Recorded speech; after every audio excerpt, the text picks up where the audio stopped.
বাংলাদেশের পলাতক সাবেক প্রধানমন্ত্রী শেখ হাসিনাকে ভারতের কাছে ফেরত চাওয়া হতে পারে বলে জানিয়েছেন অন্তর্বর্তীকালীন সরকারের পররাষ্ট্র উপদেষ্টা তৌহিদ হোসেন। শনিবার বার্তা সংস্থা রয়টার্সকে একথা জানান ডক্টর ইউনূস সরকারের এই উপদেষ্টা। তিনি বলেন, যেহেতু শেখ হাসিনার বিরুদ্ধে অনেক মামলা হয়েছে, তাই তাকে বিচারের মুখোমুখি করতে ফেরত চাওয়া হতে পারে। আর বাংলাদেশ যদি শেখ হাসিনাকে ফেরত চায়, তাহলে ভারত তাকে দিতে বাধ্য থাকবে। তৌহিদ হোসেন বলেন, শেখ হাসিনা দিল্লিতে থাকা, ভারতে থাকা, প্রশ্ন আসে যে তার বিরুদ্ধে অনেক মামলা হয়েছে। এ নিয়ে উত্তর দেওয়ার উপযুক্ত ব্যক্তি আমি নই।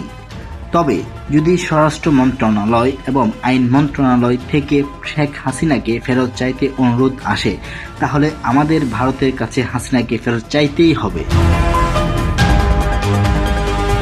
তৌহিদ হোসেনের বক্তব্য, শেখ হাসিনাকে ফেরত চাইলে ভারত বিব্রতকর পরিস্থিতিতে পড়বে, এটি তারা জানে।